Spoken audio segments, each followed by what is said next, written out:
Let's begin the new lesson called as Everything I Need to Know. I Learned in the Forest by Vandana Shiva. As I told you, this piece of an essay has been written by Vandana Shiva and she has written her own personal experience in relation to the forest, as she was grown up in the forest and she has the experience of being in the forest. She has grown into the forest and she knows the dire need for the forest.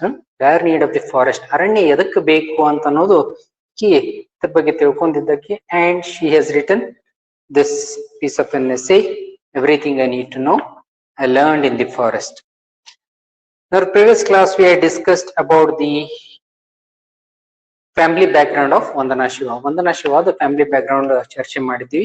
Her mother was a farmer, her father was a forest conservator, and her mother used to sing songs on the forest, on the nature and the Indian forest civilization. So she was brought up in this environment. ಈ ಒಂದು environment ದಲ್ಲಿ ಆಕೆ ಬೆಳೆದಾಕಿ. ಅರಣ್ಯ ಸುತ್ತಮುತ್ತನೂ ಅರಣ್ಯನೂ ಇತ್ತು. ಹೊರಗೆ ಬಂದಾದ ತಕ್ಷಣ ಅರಣ್ಯನೇ ಇತ್ತು, ಮನಸ್ಸದಲ್ಲೇನೂ ಅರಣ್ಯನೇ. ಯಾಕಂತಂದ್ರೆ ಮನೆಯೊಳಗೂ ಅರಣ್ಯ ಬಗ್ಗೆನೇ ಚರ್ಚೆ ಆಗ್ತಿತ್ತು, ಮಾತಾಡೋದಾಗ್ಲಿ, ಹಾಡು ಕಟ್ಟೋದಾಗ್ಲಿ, ಅವ್ರ ತಾಯಿ ಎಲ್ಲ ಅದೆಲ್ಲ it was regarding forest one. So she somehow came in association with the Chipko movement. Chipko movement ಅಂತಂದ್ರೆ ಅದು ಅವಾಗಿಂದ ಒಂದು ಚಳವಳಿ in the year 1970 ದಲ್ಲಿ. year 1970 ದಲ್ಲಿ ಇದು ಒಂದು ಚಳವಳಿ ನಡೆದಿತ್ತು.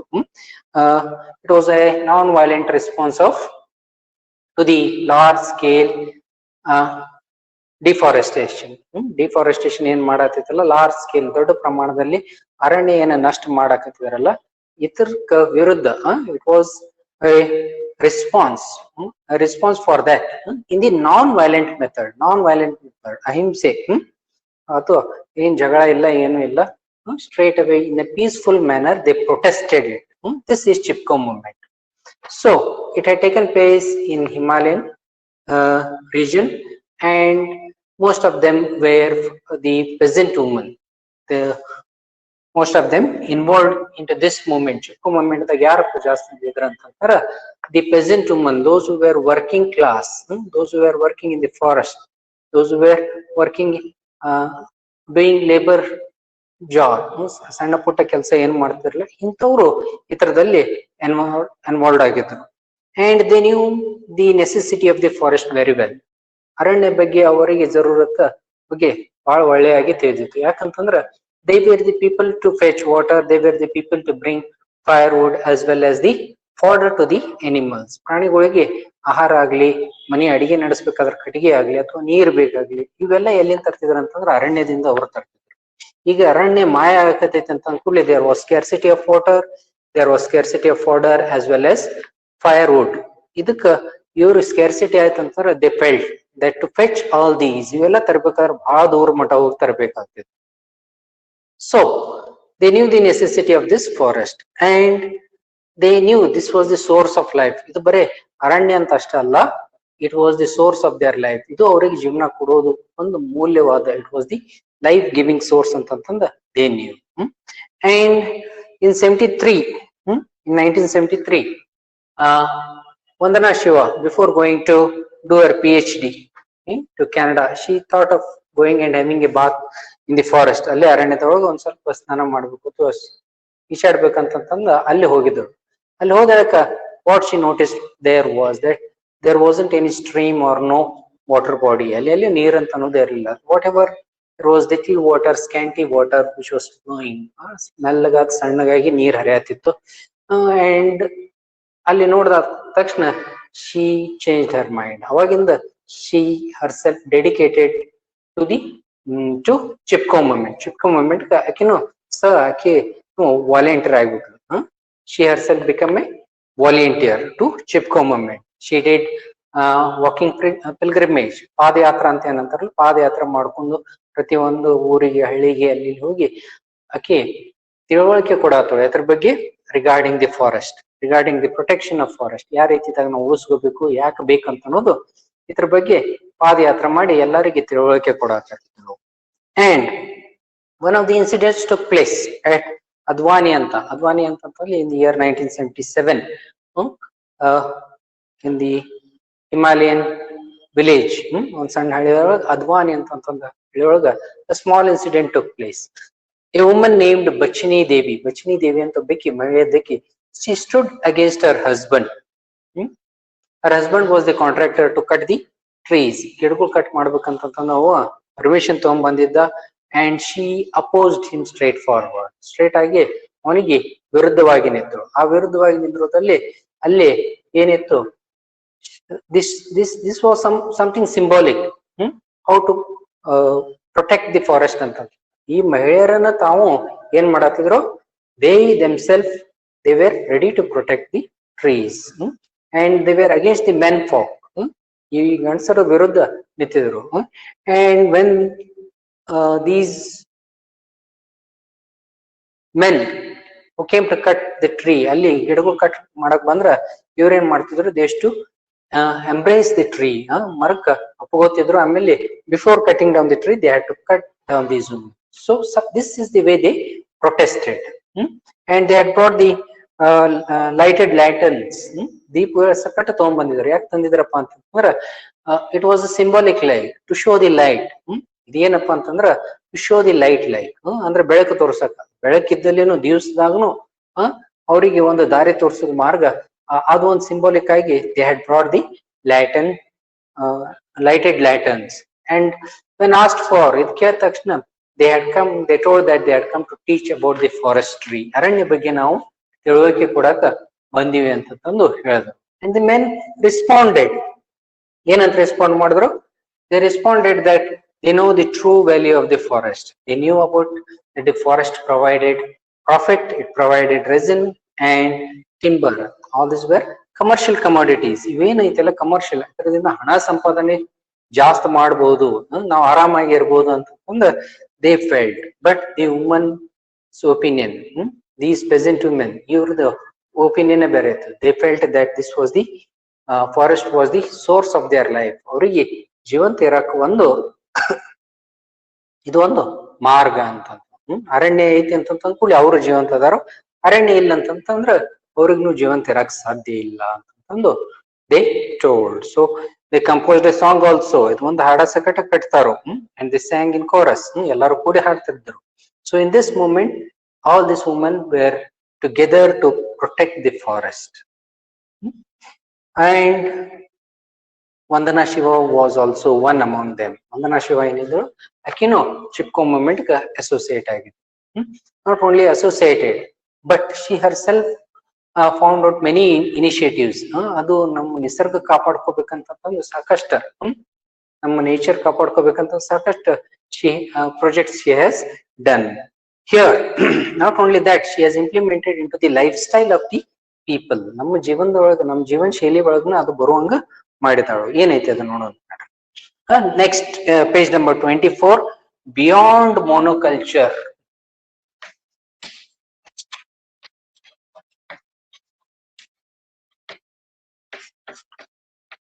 ಮೋನೋಕಲ್ಚರ್ ಅಂತಂದ್ರೆ ಏನು?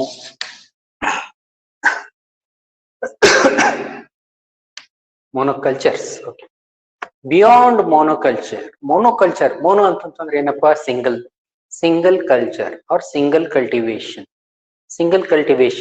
ಈಗ ನಮ್ಮ ರೈತರದಾಗ ನೀವು ನೋಡ್ತಾ ಇರ್ತೀರಿ, ಅಥವಾ ನಮ್ಮ ಭಾರತದಾಗ ಆಗ್ಲಿ ಅಥವಾ ನಮ್ಮ ಸುತ್ತಮುತ್ತದಾಗ್ಲಿ ಅಥವಾ ನಾವು ಎಲ್ಲಿ ಇರ್ತೀವಿ ಆ ಹಳ್ಳಿ ಆಗ್ಲಿ ಅಲ್ಲೇ ಬೇರೆಯವ್ರು U C in India R any other place. ಈಗ ಏನಾಗ್ತೈತಪ್ಪ ಅಂತಂದ್ರ ಮೋನೋಕಲ್ಚರ್ ಅಂತಂದ್ರೆ ಹೆಂಗ, ಒಬ್ಬ ರೈತ ಏನೋ ಬೆಳ್ಯಾಕತ್ತಾನಂತಂದ್ರ ಅವನು ಏನ್ ಬೆಳಿತಿರ್ತಾನ ನಾವು ಅದೇ ಬೆಳೆದ್ ಬಿಡ್ತೀವಿ. ಈಗ ಏನಾಗಿರ್ತೈತಿ, ಒಬ್ಬ ಪಕ್ಕದ ರೈತ ಏನಪ್ಪ ಕಬ್ಬ ಬೆಳ್ಯಾಕತ್ತಾನಂತಂದ್ರೆ ಏನ್ ಮಾಡ್ತಾರೋ, ಇನ್ನೊಬ್ಬ ಈ ಸೈಡ್ದವನು ನಾನು ಕಬ್ಬ ಬೆಳಿತೀನಿ, ಯಾವ ಕಬ್ಬದಾಗ ಲಾಭ ಅವ್ನು ತೆಗಿತಾನ, ನಾನು ಕಬ್ಬದಾಗ ಲಾಭ ತೆಗಿತೀನಿ, ಇನ್ನೊಬ್ಬ ಅವ್ನು ನೋಡಿ ಇನ್ನೊಬ್ಬ ಕಬ್ಬ ಹಚ್ತಾನ. This is monoculture. ಮೋನೋಕಲ್ಚರ್ ಅಂದ್ರೆ ಸಿಂಗಲ್ ಥಾಟ್, ಒಂದೇ ವಿಚಾರ. ಅದ ಏನ್ ಮಾಡ್ತಾರ, ಎಲ್ಲಾರು ಅದ ಮಾಡ್ತಿರ್ತಾರಂತ. ನಾವ್ ಬ್ಯಾರೆ ಬ್ಯಾರೆ ಅಂತೂ ನೋಡಂಗ ಇಲ್ಲ. ಅವ ಕಬ್ಬ ಬೆಳೆಯತ್ತನಪ್ಪ, ನಾ ಕಾಯಿಪಲ್ಲೆ ಬೆಳೆಸ್ತೀನಿ, ನಾನು ಬ್ಯಾಳಿ ಬೆಳೆಸ್ತೀನಿ, ನಾನು ಇನ್ನೊಂದೇನು ಬೆಳೆಸ್ತೀನಿ, ಹಣ್ಣು ಬೆಳೆಸ್ತಂತ ಹಿಂಗ ಯಾರು ಯೋಚನೆ ಮಾಡಂಗಿಲ್ಲ. ಯಾರು ಒಬ್ರು ಏನ್ ಮಾಡ್ತಿರ್ತಾರೆ ಎಲ್ಲಾರು ಅದ ಮಾಡಾಕ ಬೆನ್ನ ಹತ್ತಿ ಬಿಡ್ತಾರೆ. ಹಿಂಗಾಗಿ ಏನಾಗ್ತೈತಿ, this is called as monoculture. ಇದ್ರ ಬಗ್ಗೆ what she wants to say, let us see. Beyond monoculture, monoculture ಅಂತಂದ್ರೆ the cultivation of single crop, ಒಂದೇ ಯಾವ್ದಾದ್ರು ಬೆಳೆ ಬೆಳಿತಾರಲ್ಲ, this is monoculture. Beyond that, ಇದಕ್ಕಿಂತ ಮ್ಯಾಲಿಂದ ಅಥವಾ ಇದು ಹೊರ ಬಿಟ್ಟು ಯೋಚನೆ ಮಾಡು. From Chipko I learned about biodiversity and biodiversity based living economies. Chipko movement ದಿಂದ ಈಕೆ ಏನ್ ಕಳತಿಲ್ಲಪ್ಪ, ಯಾರು ವಂದನಾ Shiva. What did she learn from Chipko movement? Chipko movement was not just a movement to protect forest. It was a lifestyle to induce into our life. ನಮ್ ಜೀವನದಲ್ಲಿನ ಅದನ್ನು ಬದಲಾವಣೆ ತರಬೇಕು. ಈಕೆ ಏನ್ ಕಲ್ತು ಏನ್ ಮಾಡ್ದು. From Chipko I learned about biodiversity. Biodiversity ಅಂತಂದ್ರೆ ಏನು? ಡೈವರ್ಸಿಟಿ, ವೈವಿಧ್ಯ, different things. Bio related to nature, ಜೀವ. ನಮ್ದೇನೈತಿ, ನಾನಾ ನಮೂನಿಯವಾಗಿ ಬೆಳಿ ತೆಗೆಯೋದು. About biodiversity and biodiversity based living economies. Economies ಅಂತ ಕೂಡಲೇ ಏನ್ ಅನಿಸ್ತೈತಿ, ಅರ್ಥಶಾಸ್ತ್ರ, ರೈಟ್. ಬಟ್ ಲಿವಿಂಗ್ ಎಕಾನಮೀಸ್ ಅಂತಂದ್ರೆ ಏನು? ನಾವು ಜೀವಂತ ಇರೋದು ಎತ್ರ ಬೇಸ್ ಮ್ಯಾಗ, ನಾವು ಏನೋ ಫಾಯ್ದಾ ಲುಕ್ಸಾನ್ ಇದೆಲ್ಲ ಯಾವ್ದ್ರ ಮ್ಯಾಗ, on the product which we are getting. ಏನೋ ಒಂದ್ ನಾವು ಬೆಳೆ ತೆಗಿತೀವಿ ಅಥವಾ ಅದರದಿಂದ ನಾವು ಜೀವಂತ ಇರ್ತೀವಿ. ಸೊ ಇದು ಹೆಂಗೈತಲ್ಲ ಲಿವಿಂಗ್ ಎಕಾನಮೀಸ್ ಅಂತಂದ್ರ, we are living for the economy. ಅಂದ್ರೆ ಇದೇನ್ ನಾವು ಬೆಳವಣಿಗೆ ಮಾಡ್ತೀವಿ ಅಥವಾ ಅಗ್ರಿಕಲ್ಚರ್ ಮಾಡ್ತೀವಿ, ಏನು whatever production we do, it is because of those economy. ಅದರದಿಂದ ನಾವು ಮುಂದೆ ಬರ್ತೀವಿ. And she calls it as a living economy. Living ಅಂತಂದ್ರೆ that in itself has a substance. ಅದೇನಪ್ಪ ಸುಮ್ಮನೆ ಬೆಳೆ ತೆಗದ್ದೆ, ನಾನು ಆ ಬೆಳೆ ಬಂತು, ನಾನು ಅದರದಿಂದ ನಾನು ಜೀವನ ಸಂಪಾದನೆ ಮಾಡ್ತಂತಲ್ಲ. ಇದ್ರದಿಂದನ ನಾವು ಯಾವ ರೀತಿದಾಗ ಬೆಳಿಬೇಕು, ಇದ್ರ ಜೊತೆಗೆ ಯಾವ ರೀತಿದಾಗ ಬೆಳಿಬೇಕಂತ, that is living economies. The protection of both has become my life's mission. The protection of both, ಇದು ಏನ್ ಬಯೋಡೈವರ್ಸಿಟಿ ಅಂತ ಐತಲ್ಲ, ಇದು ಆಗ್ಲಿ ಅಥವಾ ನಮ್ಮ ಅರ್ಥಶಾಸ್ತ್ರ, ಇವೆರಡು ಏನೈತಲ್ಲ, ಇದು it has become Har main issue. ಜೀವನದಲ್ಲಿ ಇವೆರಡು ಕಾಪಾಡ್ಕೋಬೇಕಂತ ಐಕೆ ಅಂತ. ಬರೇ ಹಂಗ ಏನೋ ಹೊಲ ಮಾಡಿನಿ ಅದ್ರದ ನಾನು ಬೆಳ್ಕೊಂತ ಹೋಗಿದ್ನಿ ಅಂತಲ್ಲ, ಈ ಹೊಲದಿಂದ ಉತ್ಪಾದನೆಯನ್ನು ಸಾಕಷ್ಟು ತೆಗಿಬೇಕು, ಅದರದಿಂದ ನಾವು ಬೆಳಿನೂ ಬೇಕು, ನಾವು ಅದರ we should be part of that also ಅಂತ. The protection of both has become my life's mission as I described in my book Monocultures of Mind. ಆಕಿ ಒಂದು ಪುಸ್ತಕ ಬರ್ದಾಳ. ಆ ಪುಸ್ತಕ ಒಳಗ ಇದ್ರ ಬಗ್ಗೆ ವಿಷಯ ಬಗ್ಗೆ ಹೇಳಿದಾಳು. The name of the book is Monocultures of the Mind. Monocultures of the Mind. Mind ಅಂತಂದ್ರ ನಮ್ಮ ಮನಸ್ಸಿಂದು, ನಮ್ಮ ತಲೆ ಒಳಗೈತಿ, ನಮ್ ವಿಚಾರ ಒಳಗ ಹಂಗೈತಿ. ಏನಪ್ಪಾ ಅಂತಂದ್ರ ಏನ್ ಮಾಡ್ತಿರ್ತೀವಿ ಅದು ಒಂದ ಮಾಡ್ಕೊಂತ ಹೋಗುದು ಅಂತಂದ ಇರ್ತೈತಿ. ಸಾಕಷ್ಟು ಸಲ ನೀವು ನೋಡ್ತೀರಿ, ರೈತರ ಈ ವರ್ಷ ಕಬ್ಬ ಬೆಳಿತಾರ, ಮುಂದಿನ ವರ್ಷ ಮತ್ತ ಅದಕ್ಕೆ ಕಬ್ಬ ಬೆಳಿತಾರ, 5 ವರ್ಷ ಗಟ್ಲಿ ಕಬ್ಬ ಬೆಳ್ಕೊತ ಹೋಗ್ತಿರ್ತಾರ. ಬದಲಾವಣೆ ತರಂಗ ಇಲ್ಲ. ನಿಸರ್ಗ ಹೆಂಗೈತಿ ನೋಡ್ರಿ, ಬರೀ ಒಂದ ಕೊಡಂಗಿಲ್ಲ ನಮ್ಗ. It gives many varieties of food. ಸಾಕಷ್ಟು ವೆರೈಟಿ ಕೊಡ್ತೈತಿ. ನಾವು ಅದ್ರ ಮೇಲೆ ಗಮನನೂ ಕೊಡಂಗಿಲ್ಲ. ನಮ್ ತಲೆ ಒಳಗ್ ಒಂದ ಏನಿರ್ತೈತಿ, ಏನ ಕಬ್ಬು ಬೆಳೆಸಿನಿ ಅಂದ್ರೆ ಫಾಯ್ದಾ ಆಗ್ತೈತಿ, ಇದೇ ಬೆಳೆಸ್ಕೊತ ಹೋಗುದು, ಈ ವರ್ಷನೂ ಅದೇ ಬೆಳೆಸುದು, ಹೋದ ಸಲಾನು ಅದೇ ಬೆಳೆಸಿದ್ವಿ, ಮುಂದಿನ ಸಲಾನು ಇದೇ ಬೆಳೆಸಿದ್ವಿ, ನಮ್ ನೋಡಿ ಬಾಜುದವ್ರ ರೈತ ಅವನು ಅದ ಅಂತಾನ, ನಾನು ಕಬ್ಬು ಬೆಳೆಸ್ತೀನಿ. This is monoculture. ಈ ತರದಾಗ ಆಕಿ ಅದೆಲ್ಲಾನು ಬರೆದಿದ್ದಾಳ ಆಕಿ. She has written about Monocultures of Mind. ಅದಕ್ಕೆ ಆಫ್ ಮೈಂಡ್ ಅಂತ ಹೇಳ್ತಾಳೆ ಆಕಿ. ನಮ್ಮ ಯೋಚನೆ ಒಳಗೈತೆ ಅದು. The failure to understand biodiversity and its many functions is at the root of the impoverishment of nature and culture. The failure to understand. We are unable to understand biodiversity. ನಿಸರ್ಗ ನಮ್ಗೆ ಏನೇನು ಕೊಡ್ತೈತಿ ಇದ್ರ ಬಗ್ಗೆ ನಾವು ತಿಳ್ಕೊಳಕ ಹೋಗಿಲ್ಲ. What nature gives us, we haven't understood it at all. ನಿಸರ್ಗ ನೋಡ್ರಿ, ನಿಸರ್ಗ ಏನೈತಿಲ್ಲ, it gives you food. ಸಾಕಷ್ಟು ಆಹಾರ. ಯಾರು ಉಪವಾಸ ಇರ್ಲಾರ್ದಂತದ್ದು ನಿಸರ್ಗ ನಿಮ್ಗೆ ಕೊಟ್ಟು ಬಿಡ್ತೈತಿ. Nobody will stay hunger at all. But we are unable to recognize it. ಇದು ನಾವು ತಿಳ್ಕೊಳಕ್ ತಯಾರಿಲ್ಲ. So the failure to understand biodiversity. Biodiversity ಅಂತ ನಾನಾ ನಮೂನಿ ಬೆಳೆದು ಏನೇನು ಬೆಳೆದು ಭೂಮಿ ಏನೇನು ಕೊಡ್ತಿರ್ತೈತಿ ಅದ್ರ ಪ್ರಕಾರಲಿ ಅದ್ ನಾವು ಬೆಳೆಸಿವಿ ಅಂತಂದ್ರೆ ಸಾಕಷ್ಟು ಆಗ್ತೈತಿ ಅಂತಂದು she says. Understand biodiversity and its main functions, and its many functions is at the root of the impoverishment of nature and culture. ಇದು ನಾವು ತಿಳ್ಕೊಳ್ಳಿಲ್ಲ ಅಂತಂದ್ರೆ It is the cause of our impoverishment. Impoverishment ಅಂತಂದ್ರೆ destruction of nature. ಏನ್ ಮಾಡಾಕತ್ತೀವಿ ನಾವು? ನಿಸರ್ಗ ಎಲ್ಲಾನು ಕೊಡ್ತಿರ್ತೈತಿ, ಆದ್ರೆ ನಾವೇನು ಯಾವ್ದು ತಗೊಳಲ್ಲ, ಒಂದೇ ಯಾವ್ದಾರ ತಗೋತ ಹೋಗ್ತೀವಿ. ಹಿಂಗಾಗಿ ಏನಾಗ್ತೈತಿ, ನಾವು ನಿಸರ್ಗ ಹಾನಿ ಮಾಡತ್ತೀವಿ. We are destroying the nature. ನಿಸರ್ಗ ಎಲ್ಲಾನು ಕೊಡ್ತೈತಿ. ನೀವು ಯಾವ್ದೇ ಗಿಡ ಹಚ್ಚರಿ ಬೆಳೆತೈತಿ. ಹಣ್ಣಿನ ಗಿಡ ಹಚ್ಚರಿ ಬೆಳಿತೈತಿ, ಮಾವಿನ ಗಿಡ ಹಚ್ಚರಿ ಬೆಳಿತೈತಿ, ನೀವು ಪೇರು ಗಿಡ ಹಚ್ಚರಿ ಬೆಳಿತೈತಿ, ಜಾಮೂನ್ ಗಿಡ ಹಚ್ಚರಿ ಬೆಳಿತೈತಿ. ನಾವ್ ಅದೆಲ್ಲಾ ಬಿಡ್ತೀವಿ, ಒಂದೇ ಯಾವ್ದಾದ್ರು ಬೆಳೆ ಮ್ಯಾಗ ಬೆಳಿ ತೆಗಿತಿರ್ತೀವಿ. ಬರೀ ಒಂದೇ ಯಾವ್ದಾದ್ರು ಬೆಳೆ. ಇದೇನ್ ಆಗ್ತೈತಿ ಅಂತಂದ್ರೆ, ಇದರಿಂದ ಇದು ನಾವು ತಿಳ್ಕೊಲಿಲ್ಲ ಅಂತಂದ್ರ ನಿಸರ್ಗಕ್ಕ ಹಾನಿ ಮಾಡ್ತಾ ಇದೀವಿ. V are destroying the nature when nature is giving everything for us. ನಿಸರ್ಗ ನಮ್ಗ ಎಲ್ಲಾನು ಕೊಡುವಾಗ ನಾವು ಅದೆಲ್ಲ ಯಾವ್ದು ಬೇಡ, ಇದು ಒಂದೇ ಬೇಕಂತ ಅನ್ನೋದು ಬಹಳ ತಪ್ಪಾಗುತ್ತೆ. So this is what she focused on. Biodiversity ಮ್ಯಾಗ ಆಕಿ ಫೋಕಸ್ ಮಾಡ್ದವ. ನಿಸರ್ಗದಿಂದ ಏನೇನ್ ಸಿಗ್ತೈತಿ ಎಲ್ಲಾ ಹೋಗಿರಿ ಅಂತಂದ್ರ you will be living the very rich lifestyle. ನಮ್ ಜೀವನ ಶೈಲಿನ ಬದಲಾಗ್ತೈತಿ ಅಂತಂದ್ರ that is her opinion. Impoverishment of nature and culture. ನಮ್ ಸಂಸ್ಕೃತಿನೂ ನಾಷ್ಟ ಆಗ ಹೊಂಟೈತಿ. We are all getting commercialized. ಮೊದ್ಲು ಹೆಂಗಿತ್ತು? ನಾವು ಎಲ್ಲಾ ನಮ್ಮನಿ ಬೆಳಿ ತೆಗಿತಿದ್ವಿ, ಎಲ್ಲಾ ನಮ್ಮನಿಯಾಗಿ ನಾವು ಪೌಷ್ಟಿಕನೂ ಸಿಗ್ತಿತ್ತು, ಎಲ್ಲಾ ಆಹಾರ ಸಿಗ್ತಿತ್ತು. ಈಗ ಹಂಗಿಲ್ಲ. ಬರ್ಬರ್ತ ಎಷ್ಟೋ ಆಹಾರ ಕಡಿಮೆ ಆಗ್ಬಿಟ್ಟೈತಿ. And we have forgotten to make use of those food items into our lifestyle. ನಮ್ ಜೀವನದೊಳಗ ಎಷ್ಟೊಂದು ಆಹಾರಗಳನ್ನ ಇತ್ತಿತ್ಲದಂತೂ ಹಣ್ಣು ಹಂಪಳಂತೂ ಎಲ್ಲಾ ಕಡೆ ಅಲ್ಲಿ ಇಲ್ಲಿ ಬೆಳಿತಿದ್ದು. ಪ್ರತಿಯೊಂದು ಗಿಡದ ಮ್ಯಾಗ ಅಲ್ಲಿ ಇಲ್ಲಿ ಹಣ್ಣುಗಳು ಆಗೇ ಆಗ್ತಿದ್ದು. ಈಗ ಅಪರೂಪ ಆಗಾಕತ್ತಾವ. ತಗೊಂಡ್ರ ಮಾರ್ಕೆಟ್ದಾಗ ತಗೋಬೇಕು. ಅವಾಗ ಹಂಗೆ ಏನ್ ಇರ್ಲಿಲ್ಲ. Because everywhere there were mango trees, there were all trees. whomever wanted they used to take it. But ಈಗ ಅಪ್ರೂಪ್ ಹಾಕೋತ ಈಗ ಹಿಂಗ್ ಬಂದೈತಿ that very limited amount of food is available. ಏನ್ ಬೇಕು ವೆರೈಟಿನೂ ಇಲ್ಲ, ಇದ ಸಿಗ್ತೈತಿ ತಗೋಬೇಕು, ಇಲ್ಲದ್ರ ಇಲ್ಲ, ಹಿಂಗಾಗಿ ಬಿಟ್ಟೈತಿ. ಸೊ ಇದೇನೈತಿಲ್ಲ, this is bringing destruction to our nature. Impoverishment of nature and culture. The lesson I learned about diversity in the Himalayan forest, I transferred to the protection of biodiversity on our farms. ಅಲ್ಲಿ ಏನಕ್ಕೆ ಹಿಮಾಲಯದಾಗ ಕಲ್ಕೊಂಡಿದ. ಹಿಮಾಲಯದಾಗ ಏನಿತ್ತು, ಎಲ್ಲಾ ನಮೂನಿ ಗಿಡಗಳು ಬೆಳಿತಿದ್ದು, ಎಲ್ಲಾ ನಮೂನಿ ಪ್ರಾಣಿಗಳು ಇರ್ತಿದ್ದು, ಎಲ್ಲಾ ನಮೂನಿ ಆಹಾರ ಸಿಗ್ತಿತ್ತು, ಅಥವಾ there was abundance of productivity. ಎಲ್ಲಾ ನಮೂನಿ ಜಾಸ್ತಿ ಆಗ್ತಿತ್ತು. ಅದು ಏನ್ ಮಾಡಿದ್ರು, ಅದು ಇದ್ದಿದ್ದು ಶಿ ಟ್ರಾನ್ಸ್ಫರ್ಡ್ ಅಂತಂತಂದ್ರೆ ಇದು ಯೋಚನೆ ಹಾಕಿ ಇಲ್ಲಿ ಪ್ರಯೋಗ ಮಾಡಕ್ ಪ್ರಯತ್ನ ಪಟ್ರು. I transfer to the protection of biodiversity on our farms. Farms ಅಂದ್ರೆ ಈಕಿಂದ ಒಂದು ಸಣ್ಣ ತೋಟ ಇತ್ತು. ಈ ತೋಟ ಒಳಗೆ ಏನಕ್ಕೆ she wanted to implement biodiversity there. ಅಲ್ಲಿ ಬಯೋಡೈವರ್ಸಿಟಿ ಪ್ರಯೋಗ ಮಾಡ್ಬೇಕಂತ ಮಾಡಿದ್ರು. ಬಯೋಡೈವರ್ಸಿಟಿ ಅಂತಂದ್ರೆ ಏನು? ನಿಸರ್ಗ ಯಾವ ರೀತಿ ಇದಾಗ ಬೆಳಿತಿರ್ತೈತಿ, ಎಲ್ಲಾನು ಏನ್ ಬೆಳಿತಿರ್ತೈತಿ ಬೆಳೆಯಕ ಅವಕಾಶ ಮಾಡಿಕೊಡ್ಬೇಕು ಅದಕ್ಕೆ ಅಂತ ಅಕ್ಕಿ ಯೋಚನೆ ಮಾಡಿದ್ರು. I started saving seeds from the farmers fields and then realized we needed a farm to for demonstration and training. ಏನ್ ಮಾಡಿದ್ರ ಅವಾಗ ರೈತರ ಕಡೆ ಬೇರೆ ಬೇರೆ ನಮೂನಿ ಬೀಜ ತಗೊಂಡ್ರು. Different types of seeds, different variety of seeds, ಎಲ್ಲಾರ ಕಡೆಯಿಂದ ರೈತರ ಕಡೆಯಿಂದ ಬೇರೆ ಬೇರೆ ಬೀಜಗಳು ತಗೊಂಡು she wanted to cultivate into her farm. ಆಕಿಂದ ಒಂದ ಫಾರ್ಮ್ದಲ್ಲಿ ಬೆಳೆಸ್ಬೇಕಂತ ಯೋಚನೆ ಮಾಡಿದ್ರು. And then realise we needed a farm for demonstration.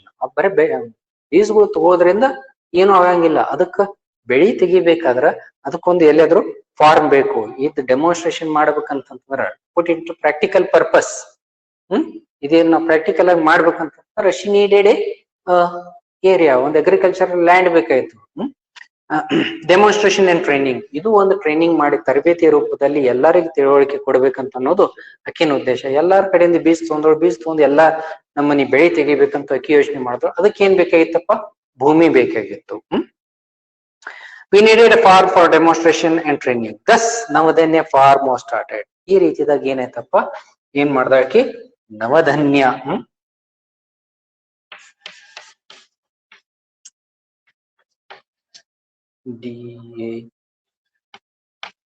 Form. ಈ ನವಧನ್ಯ ಫಾರ್ಮ್ ನಾಗ ಏನಾಗ್ತಿತ್ತಪ್ಪ ಅಂತಂದ್ರ she had cultivated all the varieties of seeds. ಎಲ್ಲ ವೆರೈಟಿ ಇಲ್ಲಿ ಬೆಳೆಸೋಕ ಅಕ್ಕಿ ಪ್ರಯತ್ನ ಪಟ್ರು. This was in Navdanya farm ಎಲ್ಲ ರೈತರ ಕಡೆಯಿಂದ ಬೀಜಗಳು ತಗೊಂಡು ಅಲ್ಲಿ ಬೆಳೆ ತೆಗಿಯಾಕತ್ತಳು. All the varieties, as many varieties as she had. Thus, Navdanya farm was started in 1994. 1994ರಲ್ಲಿ ಇಲ್ಲಿ ಒಂದು ನವಧಾನ್ಯ ಫಾರ್ಮ್ ಅಂತಂದು ಇಲ್ಲಿ ನಾನಾ ನಮೂನಿ ಬೆಳೆ ತೆಗಿಯಾಕತ್ತಳು. In Doon Valley, located in the lower elevation of Himalayan region of Uttarakhand province. ಇದು ಎಲ್ಲಿ ಐತಪ್ಪ ಇದು ನವಧಾನ್ಯ ಫಾರ್ಮ್ ಅಂದ್ರ ಉತ್ತರಾಖಂಡ ಏರಿಯಾದಲ್ಲಿ ಹಿಮಾಲಯದಲ್ಲಿ ಬೇಸ್ನಲ್ಲಿ ಅಲ್ಲಿ ದೂನ್ ವ್ಯಾಲಿ ಅಂತಂತಂದು, ವ್ಯಾಲಿ ಅಂತಂತಂದ್ರ ಏನಂತಾರೆ ನೀವು ಕಣಿವಿ ಅಂತಲ್ಲಿ ಇಲ್ಲಿ ಒಂದು ಇದು ಫಾರ್ಮ್ ಐತಿ, ನವಧಾನ್ಯ ಫಾರ್ಮ್. ಇಲ್ಲಿ ನಾನಾ ನಮೂನಿ ಬೆಳಿ ತೆಗಿಯಾಕತ್ತಳ.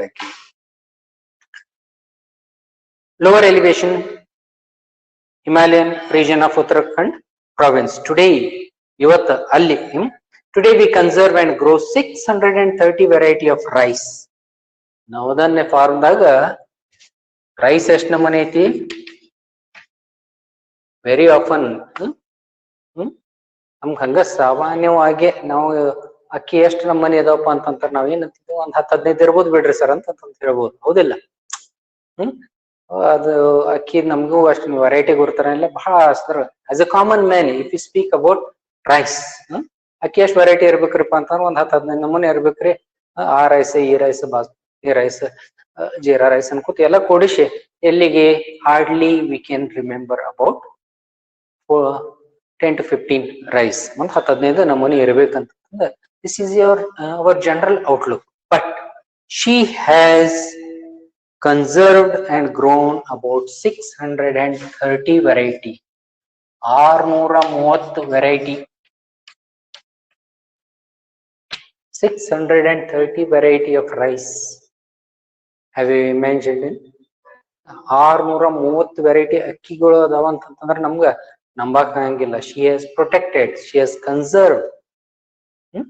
She has conserved 630 variety of rice. ಇಷ್ಟಕ್ಕೊಂದು ಅಕ್ಕಿ, ಇಷ್ಟು ನಮೂನಿ ಅಕ್ಕಿ, ಇಷ್ಟಕ್ಕೊಂದಲ್ಲ ಇಷ್ಟು ನಮೂನಿ ಅಕ್ಕಿ ಅದಾವ ಅಂತಂದು ನಮ್ಗೆ ಇವತ್ತು ತಿಳುವಳಿಕೆ ಬರ್ತೈತಿ. So in farm house, in Navdanya farm, ಈ ನವಧಾನ್ಯ ಫಾರ್ಮ್ ದಾಗ ಅಕ್ಕಿ ಏನ್ ಮಾಡಿದ್ರು, as a training, as practical test, ಅಲ್ಲಿ ನಾನಾ ನಮೂನಿ ಬೇರೆ ರೈತರ ಕಡೆಯಿಂದ, ಎಲ್ಲಾ ರೈತರು ಯಾರ್ಯಾರ ರೈತರು ಇರ್ತಾರಲ್ಲ ಎಲ್ಲಾ ರೈತರ ಕಡೆಯಿಂದ ಅವ್ರ ಕಡೆ ಡಿಫ್ರೆಂಟ್ ವೆರೈಟಿ ಆಫ್ ರೈಸ್ ತಗೊಂಡ್ರು. ಇವ್ರ ಕಡೆಯಿಂದ ಒಂದ್ ಅಕ್ಕಿ,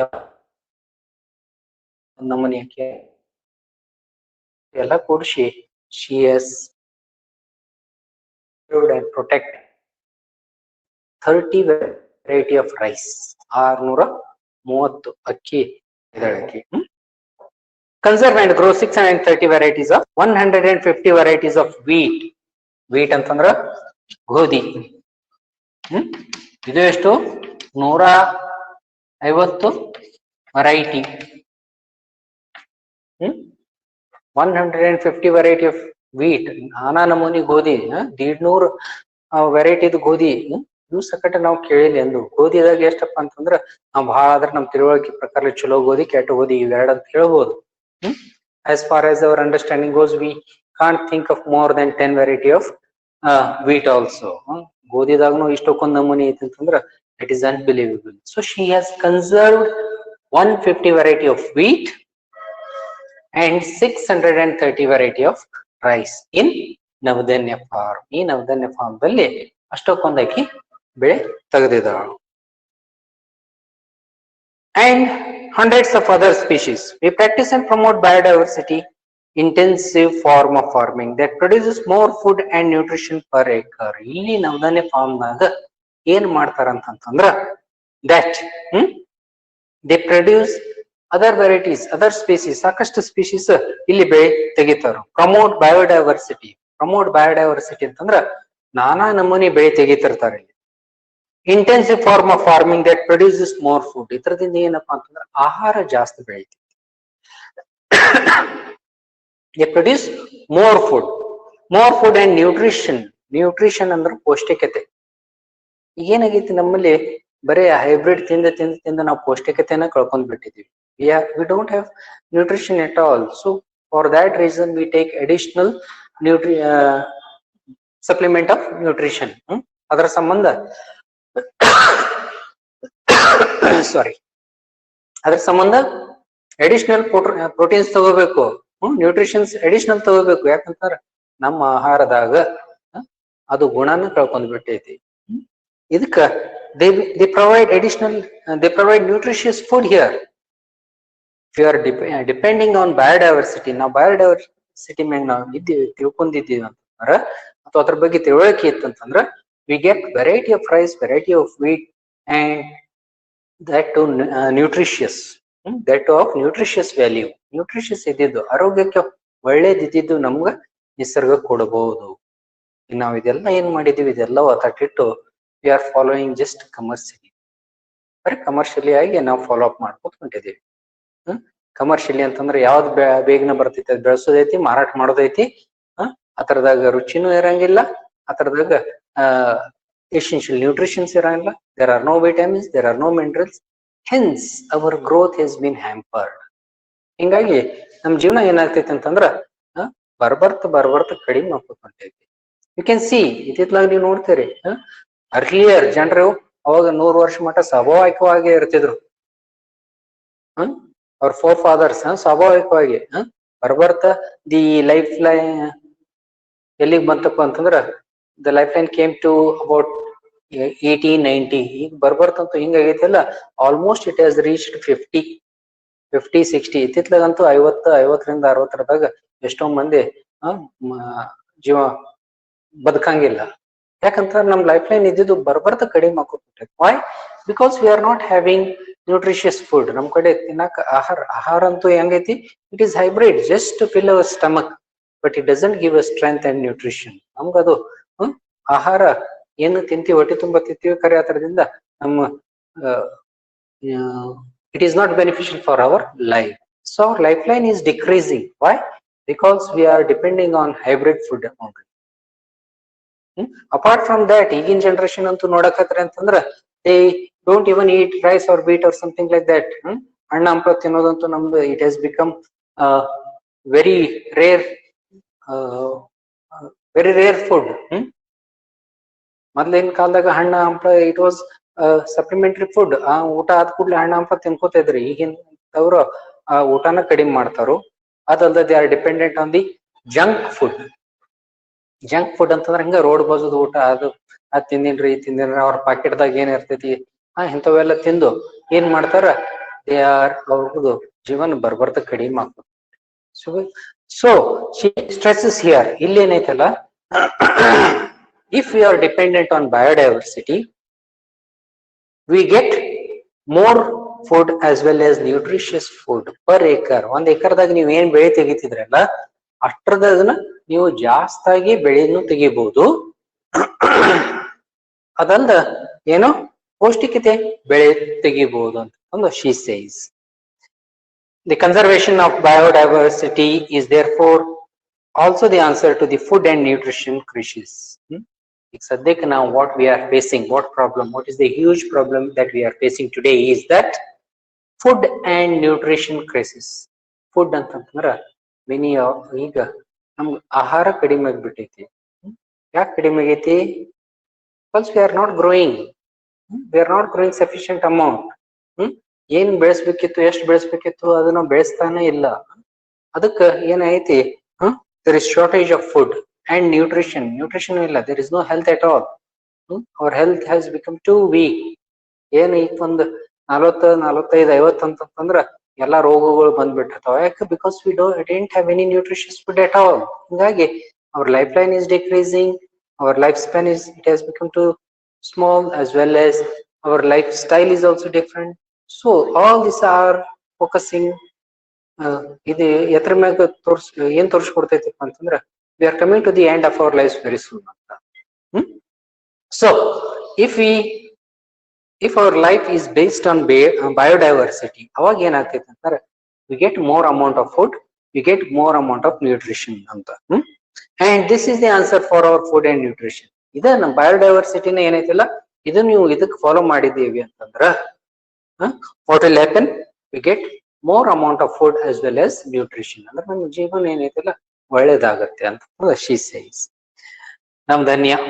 The movement for biodiversity conservation and organic farming that I started in 1987 is spreading ಅವಾಗ ಅಕ್ಕಿ ಏನ್ ತೆಗ್ದಿದ್ದಾಳಲ್ಲ ಇಯರ್ 1987 ದಾಗ ನವಧಾನ್ಯ ಅಂತ ಏನ್ ತೆಗ್ದಿದ್ದಾಳಲ್ಲ ಇದು ಏನೈತಲ್ಲ ಇಟ್ ಈಸ್ ಸ್ಪ್ರೆಡಿಂಗ್ ನಾವು ಇತ್ತಿತ್ಲಾಗ ನೀವು ನೋಡ್ತಾರೆ ಆರ್ಗ್ಯಾನಿಕ್ ಫಾರ್ಮಿಂಗ್ ಅಂತಂದು ಹೊಸದ್ ಬಂದ್ಬಿಟ್ಟೈತಿ ಇದೇನಪ್ಪಾ ಅಂತಂದ್ರ purely it is nothing but based on biodiversity ಏನೈತಿ ನಿಸರ್ಗಕ್ಕೆ ತನ್ನ ಪಾಡಿಗೆ ತಾನು ಬೆಳೆಯಕ್ ಬಿಟ್ರೆ ತಾನೇ ಬೆಳಿತೈತಿ ನಾವೇನ್ ಮಾಡ್ತೀವಿ ಏನೋ ಹಾಕ್ತಿವಿ ಅದು ಗೊಬ್ಬರ ಹಾಕ್ತಿವಿ ಗೊಬ್ಬರ ಹಾಕಿ 3 ತಿಂಗಳದಾಗ ಬೆಳೆ ಬರೋದು 3 ವಾರನಾಗ ಬೆಳೆ ತೆಗಿತೀವಿ ಭೂಮಿ ಎಲ್ಲಿಂದ ಅಂತ ಕೊಡ್ಬೇಕು ಅದು ಸೊ ಬೇಸ್ಡ್ ಆನ್ ಬಯೋಡೈವರ್ಸಿಟಿ ಮ್ಯಾಗ ನಾವು ಇದು ಮಾಡಿವಿ ಅಂತಂದ್ರ automatically we get nutritious food organic farming ಅಂತ ಬೇರೆ ಆರ್ಗ್ಯಾನಿಕ್ ಫಾರ್ಮಿಂಗ್ ಅಂತಂತಂದ್ರೆ ಏನಿದು we do not make use of chemicals or fertilizers ಬೆಳೆ use some chemicals artificial chemicals ಆಗ್ಲಿ fertilizer ಆಗ್ಲಿ ಅದು ನಾವು ಯೂಸ್ ಮಾಡಂಗಿಲ್ಲ this is organic farming organically ಬೆಳಿಬೇಕಲ್ಲಿ ಏನೇ ಬೆಳಿಬೇಕಂತಾರ the natural manure you have to make use of natural manure natural source of water everything has to be cultivated in the natural way that is organic farming so conservation and organic farming that has started in 1987 is spreading ಈಗ ಅದು organic farming ಅಂತ ಏನೈತಲ್ಲ ಈಗ ಎಲ್ಲಾ ಕಡೆ ನೋಡ್ತಾರೆ ಅದು ಬೆಳೆಯಕತ್ತೆ it is in more in demand so far we have worked with farmers to set up more than 100 community seed banks ಯಾವ bank she has worked with the farmers to set up banks enta bank you they are seed banks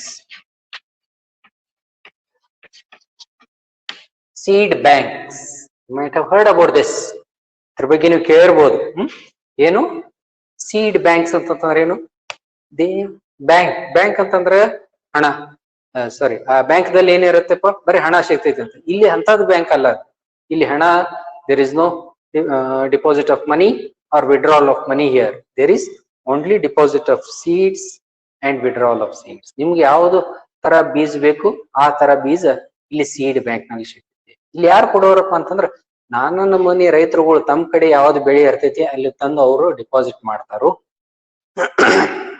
they give the seeds whichever they have grown and take away those seeds which they want in other words it is exchange of seeds ನಾನು ಇವತ್ತು ಯಾವ್ದೋ ಒಂದ್ ನಮೂನಿ ಬೆಳೆ ತೆಗಿತಿರ್ತೀನಿ ನನ್ನ ಕಡೆ ಅದು ಬಹಳ ಆಗಿರ್ತೈತಿ ಅಂತಂದು ಇಲ್ಲಿ ಬ್ಯಾಂಕ್ ನಾಗ ಹಾಕ್ಬೋದು ನನಗೆ ಯಾವ್ದು ಬ್ಯಾರೆ ಬೇಕು ಅದು ಒಯ್ದು ಬಿಡೋದು ಅದನ್ನ ನಾ ಬೆಳೆ ತೆಕ್ಕೊಳ್ಳೋದು ಸೊ ಈ ರೀತಿದಾಗ so such seed banks have been all over India across the India more than 100 ಇಂಥವು ಅವಾಗಿದ್ದು 100 ಈಗಂತೂ ಬಹಳ ಆಗಿದಾವ so 100 seed banks were there then we have saved more than 3000 rice varieties ಎಲ್ಲ ಕೂಡಿಸಿ ತರದಿಂದ ಏನಾಯ್ತಪ್ಪ ಅಂತಂದ್ರ the outcome is that they have saved 3000 varieties of rice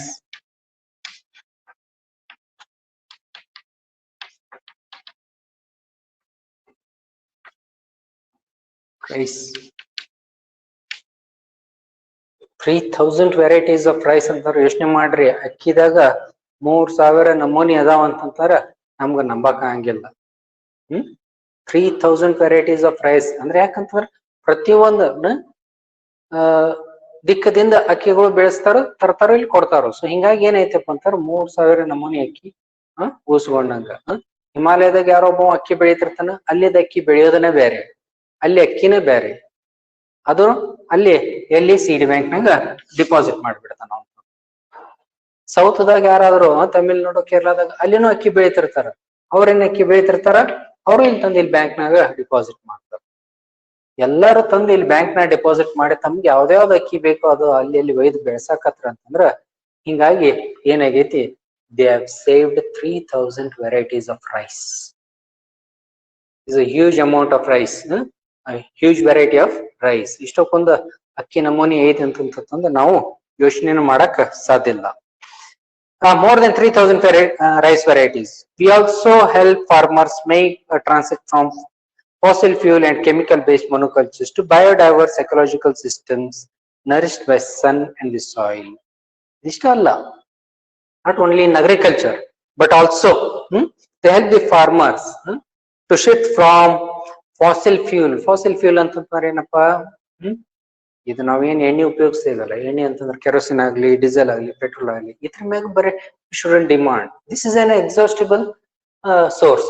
ಇದೇನೈತಿ, this is an exhaustible. ಒಮ್ಮೆಲ್ಲ ನಿಮ್ದು ನಮ್ ಕಡೆ ಏನಿದು ಕೆರೋಸಿನ್ ಅಂತ ಐತಿ, ಅಥವಾ ಪೆಟ್ರೋಲ್ ಅಂತ ಐತಿ, ಅಥವಾ ಡೀಸೆಲ್ ಅಂತ ಐತಿ, ಇದು ಮುಗಿಸ್ಬಿಟ್ಟಿವಿ ಅಂತಂತಂದ್ರ ಆಮೇಲೆ ಅದು ಸಿಗಂಗ ಇಲ್ಲ. This is an exhaustible resource. So ಇಲ್ಲಿ ಏನ್ ಮಾಡ್ತಾ ಇದಾರೆ, they are trying to shift this. ನೀವು ಫಾಸಿಲ್ ಫ್ಯೂಲ್ ಅಂತಂದ್ರೆ ಇದೇನ್ ನೀವು ಕೆರೋಸಿನ್, ಡೀಸೆಲ್, ಪೆಟ್ರೋಲ್ ಮ್ಯಾಗ ಏನ್ ಜೀವನ ಮಾಡ್ತಾ ಇದಿರಲ್ಲ, ಇದಿಲ್ಲ. ಇದರದಿಂದ to chemical based monocultures to biodiverse. ಇದು ಕೆಮಿಕಲ್ ಬೇಸ್ಡ್ ನಾವೇನ್ ಜೀವನ ಸಾಧನೆ ಮಾಡ್ತಾ ಇದೀವಲ್ಲ, ಇದರದಿಂದ ಎಲ್ಲಿಗೆಪ್ಪ, ಟು ಬಯೋಡೈವರ್ಸ್ ಎಕಲಾಜಿಕಲ್ ಸಿಸ್ಟಮ್. ನಾವು ಯಾವ್ದು ಬಯೋಡೈವರ್ಸ್, ಬಯೋ ಅಂತಂದ್ರೆ ಡಿಪೆಂಡಿಂಗ್ ಆನ್ ನೇಚರ್. ನಿಸರ್ಗ ನಮ್ಗೆ ಏನು ಊರ್ಜಾ ಕೊಡುತ್ತೆಲ್ಲ ಅದು ತಗೊಳ್ಳೋದು. Make use of the source from nature. ನಿಸರ್ಗದಿಂದ ಈಗ ಇತ್ತಿತ್ತಲಾಗ ನಾವು we know, we are aware about the nature that gives us fuel. Solar energy ಅಂತಂತಂದ್ರೆ ನಾವು ಕೇಳ್ಕೊತೀವಿ, wind energy, V can generate so much of ನಮ್ ಹೈಡ್ರೋ ಎಲೆಕ್ಟ್ರಿಸಿಟಿ, ಅಂದ್ರೆ ನೀರದಿಂದ ಊರ್ಜಾ ತಗೋಬಹುದು. All these are based on nature. ಇದ್ರ ಮ್ಯಾಗ ನಾವು ಡಿಪೆಂಡೆಂಟ್ ಆಗಿ ಅಂತಾರೆ we anything to do with fossil fuels.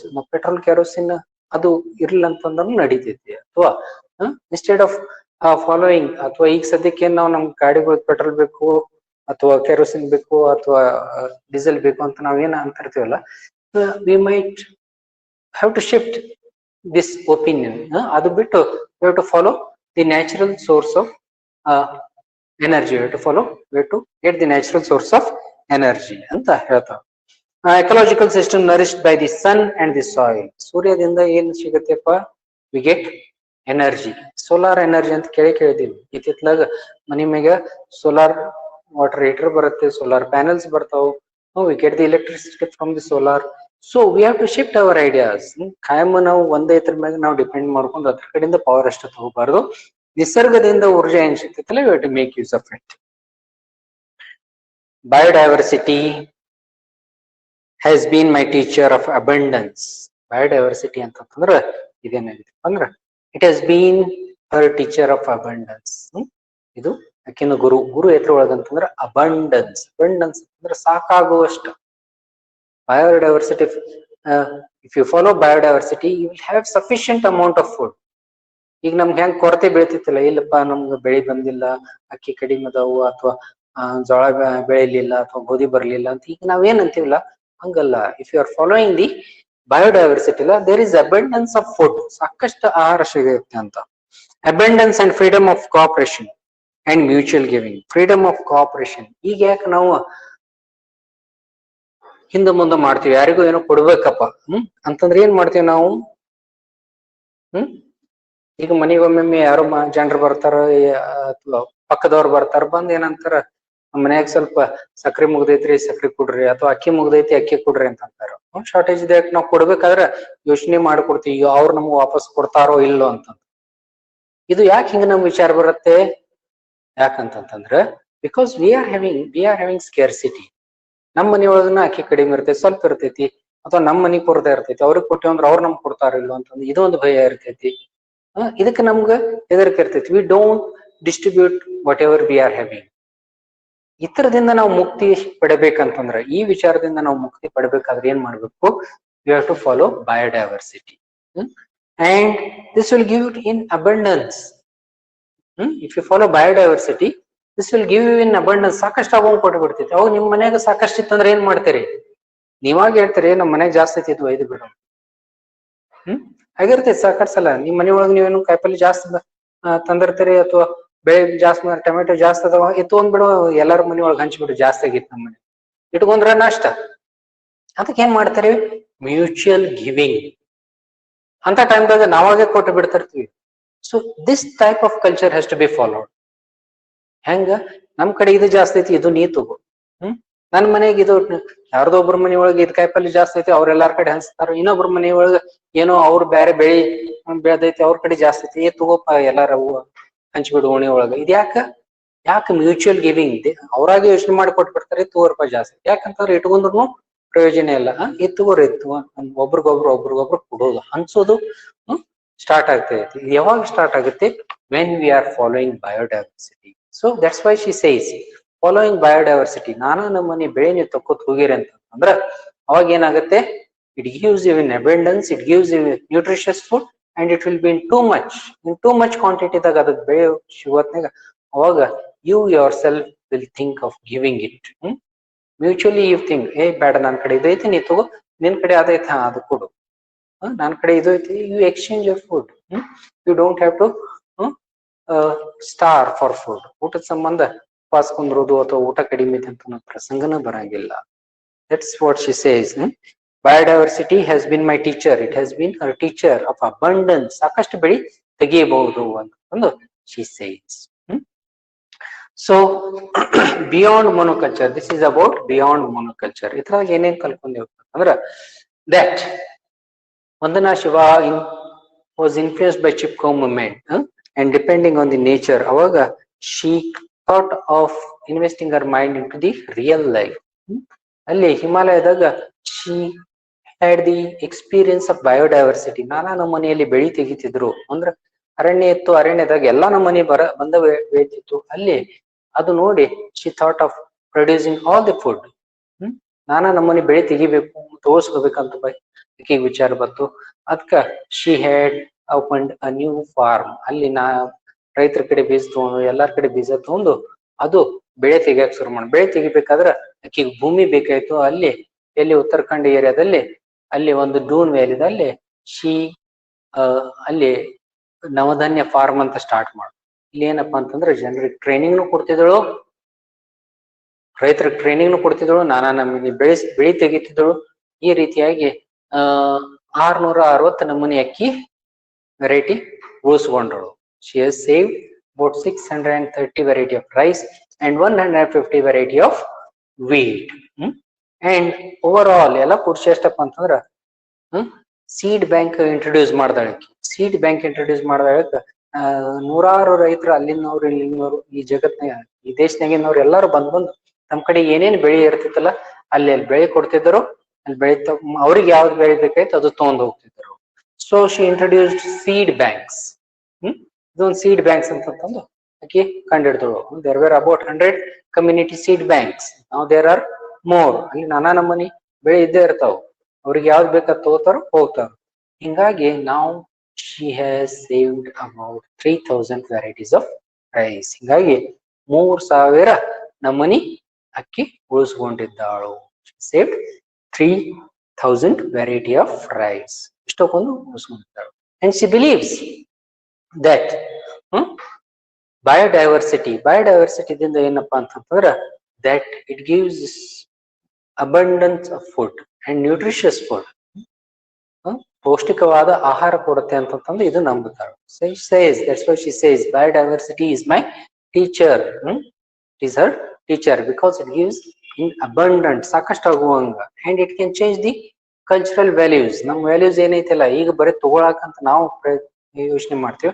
ಅವಾಗ if you are relying on biodiversity at that moment you will be willing to give yourself. ನೀವಾಗಿ ಮ್ಯೂಚುವಲ್ ಗಿವಿಂಗ್ ತಿಳ್ಕೊಂಡು ನನಗ್ ಬ್ಯಾಡಿದು ನೀ ತಗೋ ಅಂತ ನಾವು ಆಹಾರ ಹಂಚಕ್ ಶುರು ಮಾಡ್ತೀವಿ ಅಂತಂದು she says. So this is about beyond monocultures. Beyond monoculture ಬಗ್ಗೆ ಇದು ಒಂದ್ ಸ್ವಲ್ಪ description. In the next class we will